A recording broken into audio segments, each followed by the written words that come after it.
সংবিধানের পঞ্চদশ সংশোধনী কেন অবৈধ নয় হাইকোর্টের রুল, এর মধ্য দিয়ে গণতন্ত্রহীনতায় গেছে দেশ বললেন অ্যাটর্নি জেনারেল। শেখ হাসিনা ও তার সহযোগীদের বিরুদ্ধে একের পর এক হত্যার অভিযোগ, নারায়ণগঞ্জের পর চট্টগ্রামে 108 জনের নামে মামলা।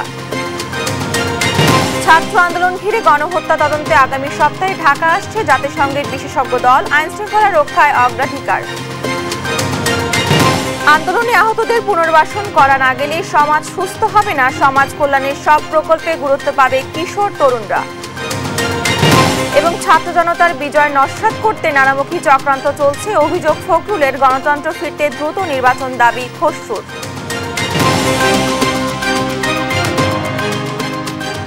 আমন্ত্রণ সংবাদ দুপুরে, দেখছেন শিরোনামগুলো, সঙ্গে আছি আমি ডানা ইসলাম। সংবিধানে পঞ্চদশ সংশোধনী কেন অবৈধ নয় তা জানতে চেয়ে রুল জারি করেছেন হাইকোর্ট। ভবিষ্যৎ প্রজন্মের আশা আকাঙ্ক্ষার প্রতিফলনে সংবিধান পরিবর্তনের পথ রুদ্ধ হয়েছিল এই সংশোধনীর মাধ্যমে বলে দাবি করেন রিটকারী আইনজীবী। অ্যাটর্নি জেনারেল বলেন, সংশোধনীর মধ্য দিয়ে গণতন্ত্রহীনতার দিকে গেছে দেশ। বিস্তারিত সাবরিনা মজুমদারের রিপোর্ট। নবম সংসদ নির্বাচনে আওয়ামী লীগ ক্ষমতায় আসার পর আদালতের এক রায়ের মাধ্যমে তত্ত্বাবধায়ক সরকারের বিধান বাতিল হয়, আনা হয় সংবিধানের পঞ্চদশ সংশোধনী। সোমবার এই সংশোধনী বাতিল চেয়ে রিটের শুনানি হয় উচ্চ আদালতে। শুনানি শেষে সংবিধানটি কেন অবৈধ হবে না তা জানতে চেয়ে 8 সপ্তাহের রুল জারি করেন হাইকোর্ট। স্বেচ্ছাচারিতা ও জালিয়াতির মাধ্যমে এ সংশোধনীটি করেছিল শেখ হাসিনা সরকার বলে দাবি করেন রিটকারীদের অন্যতম সুজন সম্পাদক বদিউল আলম মজুমদার। রিটকারী আইনজীবী ডাক্তার শরীফ ভূঁইয়া বলেন, এর মাধ্যমে কৌশলে একদলীয় শাসন ব্যবস্থা কায়েম ও গণতন্ত্রকে ধ্বংস করা হয়েছে। এটা তত্ত্বাবধায়ক সরকার ব্যবস্থা বাতিল করে এবং আরো অনেকগুলো মৌলিক পরিবর্তন আনা হয় সংবিধানে। এর মধ্যে যেমন একটা উল্লেখযোগ্য হচ্ছে 7 ধারার পরিবর্তন, যার মাধ্যমে পরবর্তী সংসদগুলোর সংবিধান সংশোধন করার ক্ষমতাকে গুরুতরভাবে খর্ব করা হয় এবং এটা জনগণের যে সুপ্রিমেসি, জনগণের যে সর্বোচ্চ অধিকার রাষ্ট্রের ব্যাপারে, সেটাকে গুরুতরভাবে খর্ব করে। অ্যাটর্নি জেনারেল বলেন, এই সংশোধনের মধ্য দিয়ে গণতন্ত্রহীনতার দিকে যায় বাংলাদেশ।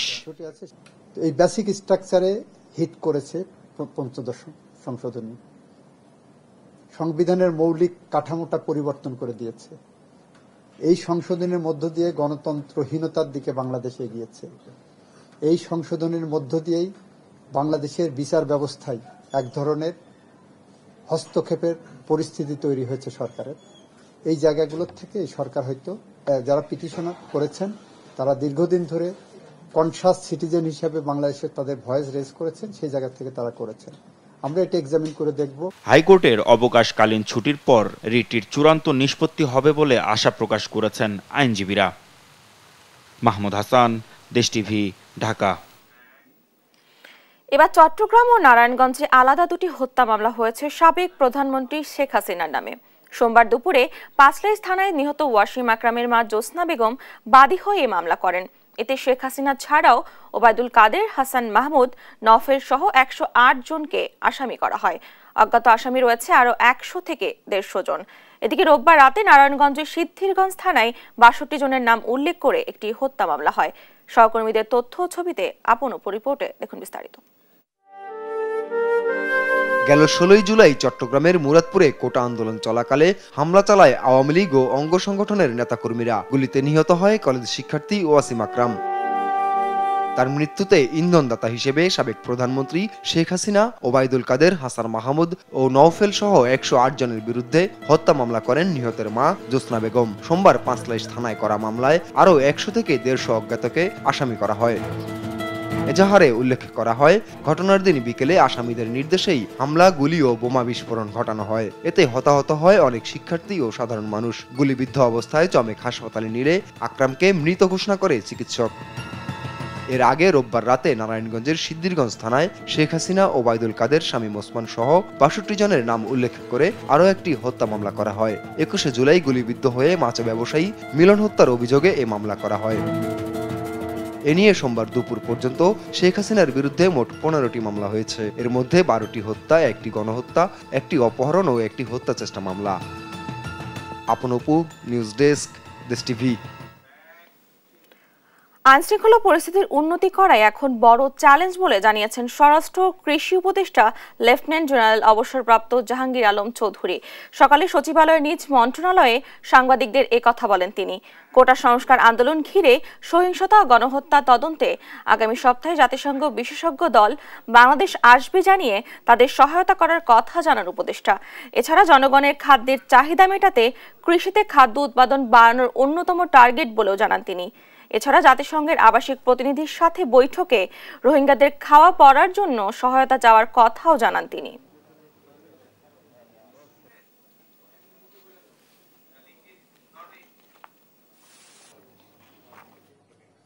আমাদের কি ধরনের সাহায্য এবং সহযোগিতা করতে পারে ওই ব্যাপারে আমাদের মেইনলি আলাপটা হয়েছে।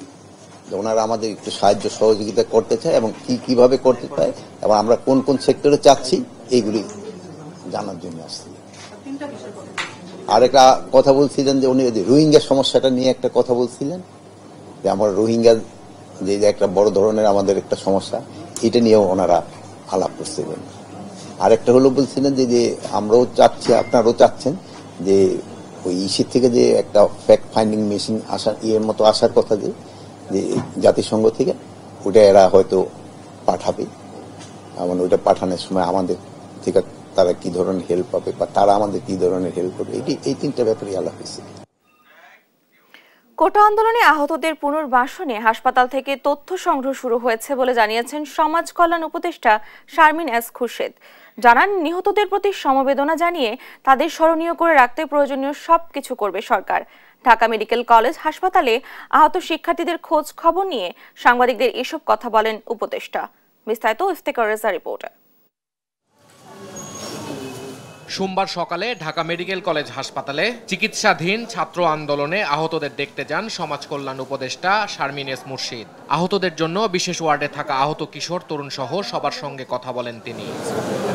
খোঁজ খবর নেন আহতদের শারীরিক অবস্থার, আশ্বাস দেন বিনা খরচে চিকিৎসা মিলবে সরকারি হাসপাতালে। এ সময় নিজেদের শারীরিক অবস্থা ও গুলি লাগার ঘটনা তুলে ধরেন আহতরা। পুলিশের দ্বারে মাপ সালাম, স্যার আমার আপনি মাফ করেন, কয় দৌড় দে গুলি মারছে আব্বা, আমি ঠাস হয়ে পড়ে গেছি।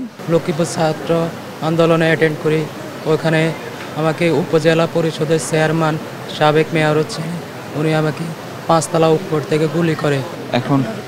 এখন আমি ভালো নেই, আমি একটু সুস্থ জীবন চাই, আমি একটা সুস্থ জীবন পাই।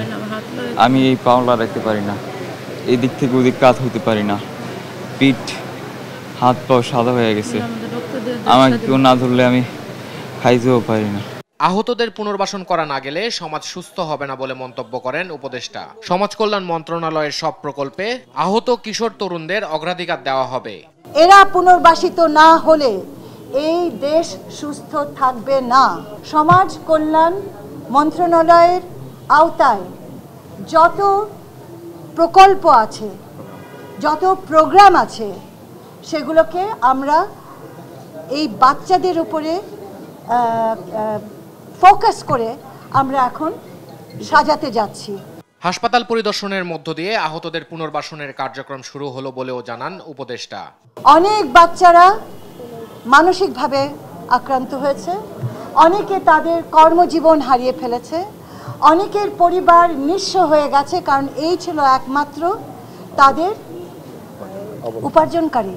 তাদের পুনর্বাসন কিভাবে ঘটাবো, আজকে থেকে শুরু হয়ে গেল তাদের পুনর্বাসনের কর্মকাণ্ড। সেবা নিয়ে কোনো হাসপাতালের বিরুদ্ধে অভিযোগ পাওয়া গেলে ব্যবস্থা নেওয়া হবে বলে জানান সমাজ কল্যাণ উপদেষ্টা। সরকারি হাসপাতাল বলে নিম্নমানের সেবা দেবে, এটা এই সরকার মানবে না।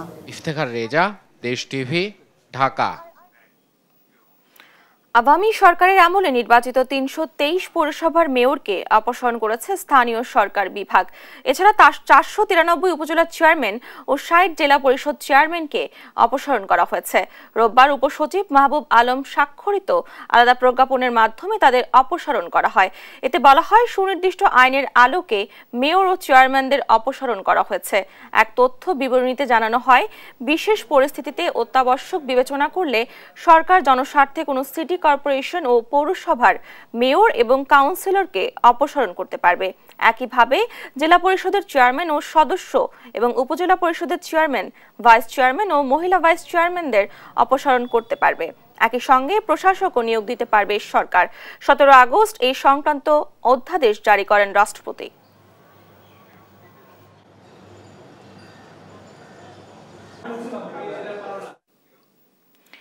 5 আগস্ট বৈষম্য বিরোধী ছাত্র আন্দোলনে ডাকা লং মার্চ যোগ দিয়ে রাজধানীর উত্তরায় পুলিশের গুলিতে মারা যান সুজন মিয়া।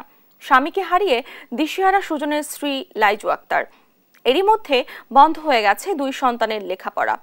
বাবা হারা সন্তানের জন্য চান রাষ্ট্রীয় সহযোগিতা। বিস্তারিত মাজহারুল ইসলামের রিপোর্টে। দিন খাইছে বুঝছেন, আমার এই সন্তান দুটোর এখন লেখাপড়া নাই, করে খাওয়া দিতে চাই। এই কান্না উত্তরাই পুলিশের গুলিতে প্রাণ হারানো সুজনের পরিবারের। একমাত্র উপার্জনক্ষম ব্যক্তিকে হারিয়ে দিশেহারা পুরো পরিবার। অভাব অনটন গ্রাস করেছে তাদের। বাবা হারানো 2 সন্তান নাহিদ ও সুমনার চোখে মুখে শুধুই হতাশা। এরই মধ্যে বন্ধ হয়ে গেছে লেখাপড়া। বাবার ঘরটি সন্তানেরা হাতড়ে ফেরে স্মৃতির খোঁজে। কেউ তো আমাদের দেখতে পারবো না, বাবা স্যার আমরা থাকতে পারবো না। দিন এনে দিন আমাদের কাছে কষ্ট দেয় নাই, খুবই আদর করছিল আমাদের আব্বু। আমার অনেক কষ্ট আছে, 3 খাইতে 3 পড়াইতে আমার আব্বু আমার কষ্ট দেয় নাই। সুজনের স্ত্রী লাইজু জানান, সেদিন সকালেই সুজন বেরিয়ে যান ছাত্র জনতার লং মার্চে অংশ নিতে। পরের দিন ফেরেন ঠিকই, তবে লাশ হয়ে। পরে নিজ জেলায় গাইবান্ধায় দাফন করা হয় সুজনকে। 5 তারিখে আমাকে বলে গেছে, বলে আমি একটু আওয়ান কথা কয়া আমার কাছে আর নাই। পরে আমি সারা রাত অপেক্ষায় আছি, নাই। পরে অনেক খোঁজাখুঁজি করছি।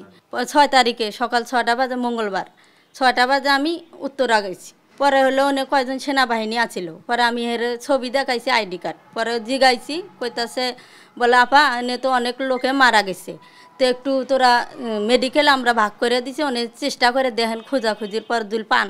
পরে উত্তরা বাংলাদেশ মেডিকেলে যায় আমি উনিও যায় লাশ পাইছি। স্বামী দেশের মানুষের অধিকার আদায়ে জীবন দিয়েছে, এটা ভেবে কিছুটা সান্ত্বনা খোঁজার চেষ্টা করলেও লাইজু চিন্তিত 2 সন্তানের ভবিষ্যৎ নিয়ে।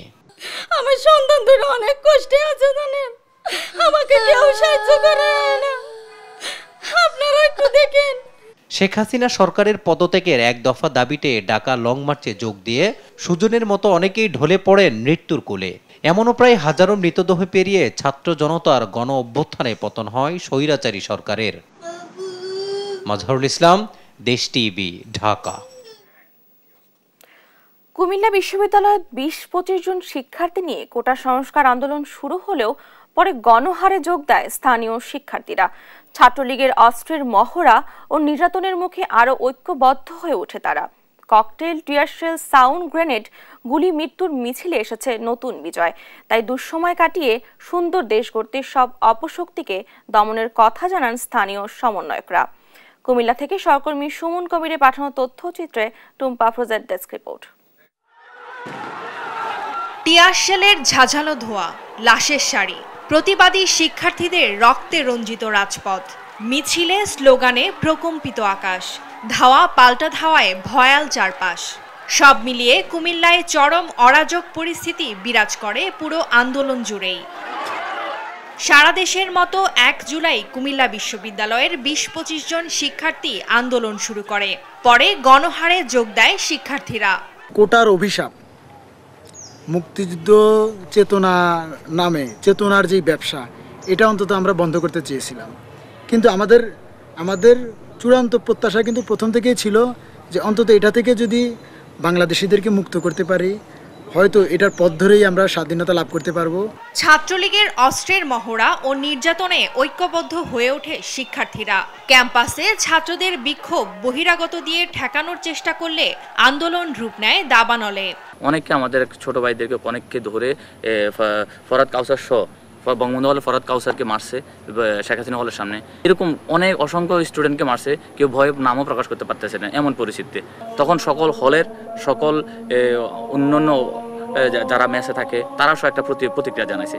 এই প্রতিক্রিয়ার পরিপ্রেক্ষিতে পরবর্তী হয়েছে আমাদের আন্দোলনটা আস্তে আস্তে আর বেগবান হচ্ছিল। সারা বাংলাদেশে সর্বপ্রথম কুমিল্লায় আঘাত খাইছে পুলিশের এবং ছাত্রলীগের পেদাত্তা বাহিনীর মাধ্যমে। এই যে গুলিও করছে প্রথম কুমিল্লা থেকে। তার মানে হচ্ছে বাংলাদেশের যে বর্তমান স্বাধীনতার সূত্রপাত কিন্তু কুমিল্লা থেকে হয়েছে, যে আমাদের ছাত্র আন্দোলন চত্বর থেকে। সুন্দর বাংলাদেশের প্রত্যাশা জানিয়ে সমন্বয়করা বলেন, সব অপশক্তিকে শক্ত হাতে দমন করতে হবে। নিউজ ডেস্ক, দেশ টিভি। গণতন্ত্রে ফিরে আসতে নির্বাচনের কোনো বিকল্প নেই বলে মন্তব্য করেছেন বিএনপির স্থায়ী কমিটির সদস্য আমির খসরু মাহমুদ চৌধুরী। সকালে রাজধানীর গুলশানে দলের চেয়ারপারসনের কার্যালয়ে ঢাকায় নিযুক্ত ইউরোপীয় ইউনিয়নের ভারপ্রাপ্ত রাষ্ট্রদূত বার্ন্ডের সঙ্গে বৈঠক শেষে একথা বলেন তিনি। বৈঠকে বিএনপির মহাসচিব মির্জা ফখরুল ইসলাম আলমগীর, দলের সাংগঠনিক সম্পাদক শামা ওবায়েদ অংশ নেন। খসরু জানান, ছাত্র আন্দোলনে পট পরিবর্তনের পর দেশের বর্তমান পরিস্থিতি নিয়ে আলোচনা হয়েছে। পরিস্থিতি উত্তরণে ইউরোপীয় ইউনিয়নের সহায়তাও চান তিনি।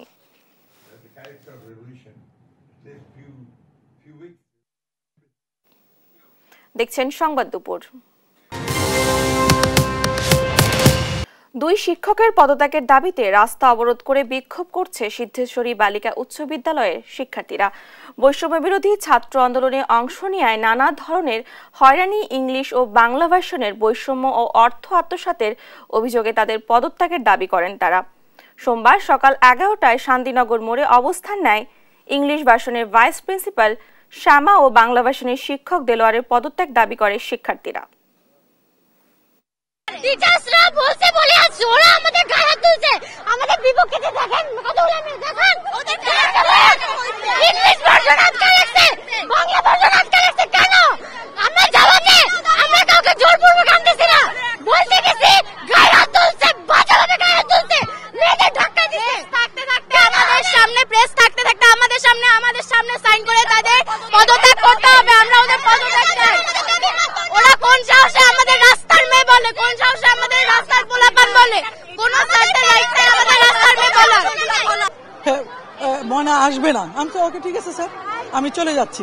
বলে তো আপনি যদি ওনাকে মাপ চান, উনি পায়ে ধরে মাপ চাইতেন, আমি নাম বলবো না, এরকম অনেক টিচারকে পায়ে ধরে, ময়নার পায়ে ধরে মাপ চাইতেন। আমি তো ওকে, ঠিক আছে। স্বৈরাচার সরকারের দোসর ও দুর্নীতিবাজ আখ্যা দিয়ে নোয়াখালী বিজ্ঞান ও প্রযুক্তি বিশ্ববিদ্যালয়ের উপাচার্য অধ্যাপক ডক্টর দিদারুল আলমের পদত্যাগ দাবিতে বিক্ষোভ করছে বৈষম্য বিরোধী আন্দোলনের শিক্ষার্থীরা। একই সঙ্গে উপাচার্য অধ্যাপক ডক্টর আব্দুল বাকি ও রেজিস্ট্রার জসিম উদ্দিনেরও পদত্যাগ চায় তারা। দাবি আদায়ে শিক্ষার্থীরা রোববার থেকে পালন করছে স্টেপ ডাউন কর্মসূচি। ঘেরাও করা হয় প্রশাসনিক ভবন, উপাচার্য কার্যালয় ও তার বাসভবন। এক পর্যায়ে উপাচার্যের বাসভবনেও তালা ভেঙে ভিতরে প্রবেশ করে তারা।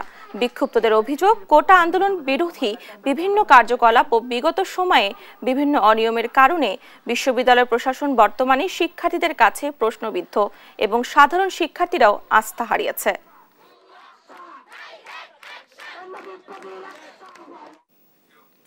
যাত্রাবাড়ি র্যাব 10-এর কার্যালয় থেকে লুটের সেনাবাহিনী কর্তৃক উদ্ধার হওয়া 60টি আগ্নেয়াস্ত্র ও 4000 রাউন্ড গুলি হস্তান্তর করেছে সেনাবাহিনী।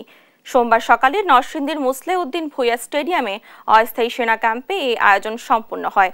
র্যাব 10-এর এসএসপি এমজি সোহেলের কাছে এসব অস্ত্র ও গোলাবারুদ হস্তান্তর করেন 28 ইস্ট বেঙ্গল রেজিমেন্টের অধিনায়ক লেফটেন্যান্ট কর্নেল মোহাম্মদ ফাহিম মাহবুব। এর আগে 5 আগস্ট র্যাব 10-এর কার্যালয় থেকে লুটের 9mm পিকে 17টি, এসএমজি 6টি, শর্টগান 16টি সহ বিভিন্ন মডেলের 60টি আগ্নেয়াস্ত্র এবং বিভিন্ন ক্যাটাগরির 4000 রাউন্ড গুলি উদ্ধার করে সেনাবাহিনী।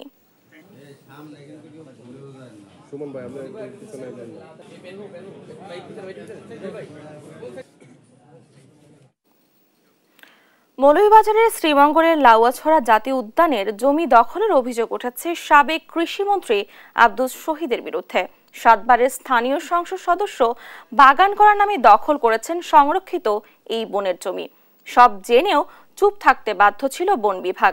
বনের জমি দখলের বিষয়টি যাচাইয়ে গোয়েন্দা সংস্থা সহ প্রধান উপদেষ্টার দৃষ্টি আকর্ষণ কামনা করছেন সচেতন মহল। সহকর্মী সালেহ রায়কুটির পাঠানো তথ্যচিত্রে ফারজান ইসলামের ডেস্ক রিপোর্ট। বনের জমি দখল করায় এবার সামনে এলো সাবেক কৃষিমন্ত্রী আব্দুস শহীদের নাম। মৌলভীবাজার 4 আসনের 7 বারের এই সংসদ সদস্য ক্ষমতার ছোঁয়া পেয়ে হয়ে ওঠেন প্রতাপশালী। প্রভাব কাজে লাগিয়ে শ্রীমঙ্গলের লাউয়াছড়া সংরক্ষিত বনে চা বাগান করার জন্য জমি দখল করেছেন বলে অভিযোগ উঠেছে। 6 বছর আগে মাত্র 11 লাখ টাকার বিনিময়ে 4 একরের বেশি জমি কিনে নেন আব্দুস শহীদ। দেশ টিভির অনুসন্ধানে জানা গেছে সাবেরি টি প্লান্টেশনে জায়গার পরিমাণ 10 একরের বেশি। 10 একর জমি কিভাবে হলো এমন কোনো তথ্য সাব রেজিস্ট্রার অফিসে পাওয়া যায়নি। ক্ষমতার জোরে বনের জমি গিলে খাওয়ায় বন হারাচ্ছে বৈচিত্র্য, হুমকির মুখে বন্যপ্রাণীরা। সবকিছু তদন্ত করে অপরাধীদের আইনের আওতায় আনার দাবি সচেতন নাগরিকদের। ক্ষমতার অপব্যবহার করে মৌলভীবাজারের পাহাড় দখল, জলমহাল, বালুমহাল দখল করে প্রাকৃতিক পরিবেশ বিনষ্ট করেছেন। আইনশৃঙ্খলা রক্ষাকারী বাহিনীর মধ্য দিয়ে এবং রাষ্ট্রীয় ভাবে তার উদ্ধার কাজ সম্পন্ন করার আহ্বান জানাই। ক্ষমতার কাছাকাছি এসে অনেকেই অবৈধ সম্পদের পাহাড় গড়েছেন, তাদের বিরুদ্ধে ব্যবস্থা নেওয়া ভীষণ জরুরি। বিগত দিনগুলিতে যেসব ক্ষমতার অপব্যবহার হয়েছে, মিসইউজ অফ পাওয়ার অলওয়েজ নিন্দনীয়, গৃহীত, সমর্থনযোগ্য তো নয়। এই ক্ষমতার অপব্যবহার করে যারা যেখানেই তারা সম্পত্তির লুণ্ঠন করেছেন, এগুলার তদন্ত করে বিচার হওয়া উচিত। আব্দুস শহীদ দীর্ঘদিন ক্ষমতায় থেকে শ্রীমঙ্গল ও কমলগঞ্জে গড়ে তুলেছেন ত্রাসের রাজত্ব, মনমতো গড়েছেন নিজের সাম্রাজ্য। স্বৈরাচার হাসিনা পলায়নের আগেই পরিস্থিতি টের পেয়ে সপরিবারে দেশ ত্যাগ করেন সাবেক এই কৃষিমন্ত্রী। নিউজ ডেস্ক, দেশ টিভি। পাবনাতে অনলাইন জুয়ার রমরমা ব্যবসা। স্মার্টফোন ও ইন্টারনেটের সহজলভ্যতায় তরুণ ও প্রবাসীরা জড়িয়ে পড়েছে এই ভয়ানক ফাঁদে। জুয়ার টাকা জোগাড় করতে জড়িয়ে পড়েছে চুরি সহ নানা অপরাধমূলক কর্মকাণ্ডে। সাধারণ মানুষকে সর্বশান্ত করার এমন কার্যক্রম প্রকাশ্যে চললেও তৎপরতা নেই আইন শৃঙ্খলা বাহিনীর। এস আসাদের তথ্যচিত্রে সালমা জাহানের ডেস্ক রিপোর্ট। মোবাইল অ্যাপের মাধ্যমে অনলাইন জুয়া ব্যাপকভাবে ছড়িয়ে পড়েছে। লোভে পড়ে তরুণরা আসক্ত হচ্ছে জুয়ায়। এমনই ঘটনা ঘটেছে পাবনার সুজানগর উপজেলার নাজিরগঞ্জ ইউনিয়নের মোহাম্মদপুর গ্রামে। ক্রিকেট প্রেমী রাসেলকে টার্গেট করে বেটিং সাইটের এজেন্ট মোহাম্মদ আলী জীবন। গত 2 বছরে কিশোর রাসেলকে প্রলুব্ধ করে কয়েক লাখ টাকা জুয়ার বিনিয়োগ করিয়েছে জীবন। বাজিতে হেরে রাসেল এখন 2 লাখ টাকার ঋণী। টাকা শোধে জীবনের পরামর্শে রাসেল চুরি করে মায়ের গয়না। মে মাসে সুজানগর বাজারের কর্মকার জুয়েলার্সে গয়না বন্ধক রেখে চড়া সুদে ঋণ নেয় 1 লাখ টাকা। বললো যে তুমি তো আইপিএল এ ম্যাচ বোঝো। আমি বললাম যে আজকে হায়দ্রাবাদ জিতবে, মানে এরকম আমি বলছিলাম। বলার পরে তা বললো যে এখানে তো টাকা পাওয়া যায়, তুমি কি করো, এখানে 500 টাকা লাগাইলে তুমি 1000 বা যখন যেরকম অনেক টাকাই পাওয়া যায়, তুমি ম্যাচ ধরতে পারলে। রায়পুরে কৃষ্ণ কর্মকার আসছিল, আমাকে ওই পাঠাইছিল 1 লাখ টাকা আমি বন্ধক রাখছিলাম। আমাদের সমিতিতে রাখা আছে, এটা রাসেল নামে। মানসিক চাপ ও অনুশোচনায় মাকে গয়না চুরির কথা জানিয়ে দেয় রাসেল। তথ্য প্রমাণ সহ এজেন্ট জীবনের বিরুদ্ধে সুজানগর থানায় অভিযোগ করে রাসেলের পরিবার। তবে ব্যবস্থা না নেওয়ার অভিযোগ পুলিশের বিরুদ্ধে। আমি এলাকা থেকে কোনো সহায়তা পাইনি। আমি গিয়েছিলাম আইনের মাধ্যমে, আইনের মাধ্যমে যায় আমি কোনো সহায়তা পাবো, কিন্তু আমি আইনের মাধ্যমে যাও সহায়তা পাইনি। স্থানীয়রা জানান, নাজিরগঞ্জ ইউনিয়নে বিভিন্ন মোবাইল ব্যাংকিং এর মাধ্যমে প্রকাশ্যে সক্রিয় অন্তত 10 জন অনলাইন জুয়ার এজেন্ট। আমরা এই খেলার মানে ঘোর বিরোধী এবং তার প্রতিকার চাই। আর এই তদন্তটা পুলিশই ভালো জানে কি হবে, এটা পুলিশই প্রতিকার করতে পারে। যত টাকা লাগাবে তার চাইতে 2 গুণ দিবে, 3 গুণ দিবে, 4 গুণ দিবে, 5 গুণ দিবে। কোমলমতি যারা স্কুলগামী ছেলেমেয়েরা যাদের লেখাপড়া করার দায়িত্ব, তারা সেই দিকে ধাবিত না হয়ে অন্যদিকে ডাইভার্ট হচ্ছে। এখানে বসাইছি, ওর বসাতে আমার সাইডে অন্য ব্যবসা আছে, আমি ওই ব্যবসায় গেছি, এখান থেকে আমার তো শেষ করছে আর ইগারও শেষ করছে। এদিকে টাকা লেনদেনের প্রমাণ থাকলেও জুয়া পরিচালনায় যুক্ত নন দাবি এজেন্ট জীবনের। পুরোটা ফাঁসানো হয়েছে, আমি কোনো জুয়ার সঙ্গে জড়িত না। বিশেষ করে হচ্ছে আমি ওইদিকে আমার কালেকশন আছে, যে কোনোভাবে মানে পরিচিত এইভাবেই। তদন্তে প্রমাণ পেলে অভিযুক্ত জুয়ারুদের বিরুদ্ধে ব্যবস্থা নেওয়া হবে, জানালেন পুলিশের এই কর্মকর্তা। আমাদের থানায় এরকম অভিযোগ তেমন আসে না, তবে একটি অভিযোগ আমরা পেয়েছি, সেটা আমরা তদন্তের ব্যবস্থা নিচ্ছি। যদি আমরা সুনির্দিষ্ট এ ধরনের কোনো অভিযোগ আমরা পাই, অবশ্যই আমরা সেটা তদন্ত করে আইনগত ব্যবস্থা গ্রহণ করব। জুয়ার এজেন্টদের আগ্রাসন রুখতে প্রশাসনের হস্তক্ষেপ চান সচেতন মহল। নিউজ ডেস্ক, দেশ টিভি। সিরাজগঞ্জের সলঙ্গায় ট্রাক মাইক্রোবাসের মুখোমুখি সংঘর্ষে একই পরিবারের 4 জনের মৃত্যু হয়েছে। সোমবার ভোরে হাটিকুমরুল বনপাড়া মহাসড়কের মৎস্য আড়তের সামনে এই দুর্ঘটনা ঘটে। নিহতরা হলেন একই পরিবারের রাজশাহী জেলার বাগমারা উপজেলার নরসিংপুরের ডাঙ্গামারা জসিম উদ্দিন ডুবা, তার স্ত্রী ও 2 ছেলে। এই ঘটনায় আহত হয়ে হাসপাতালে চিকিৎসাধীন আছেন মাইক্রোবাস চালক। পুলিশ জানায় মৎস্য আড়তের সামনে ভোর 6:30টার দিকে ঢাকা থেকে রাজশাহীগামী একটি মাইক্রোবাসের সঙ্গে বিপরীত দিক থেকে আসা একটি ট্রাকের মুখোমুখি সংঘর্ষ ঘটে। এ সময় মাইক্রোবাসটি দুমড়ে মুচড়ে যায় এবং মাইক্রোবাসে থাকা 4 জনের মৃত্যু হয়। এই ঘটনায় গুরুতর আহত হন মাইক্রোবাসের চালক।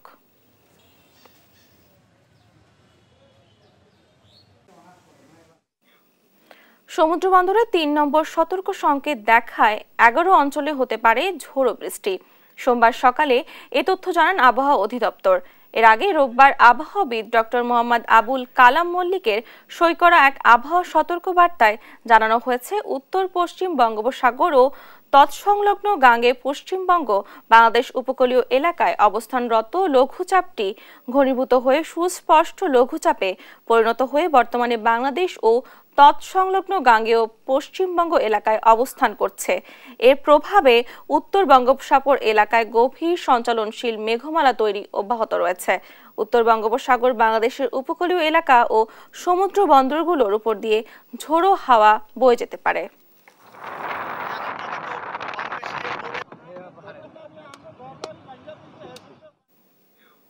দেখছেন সংবাদ দুপুর।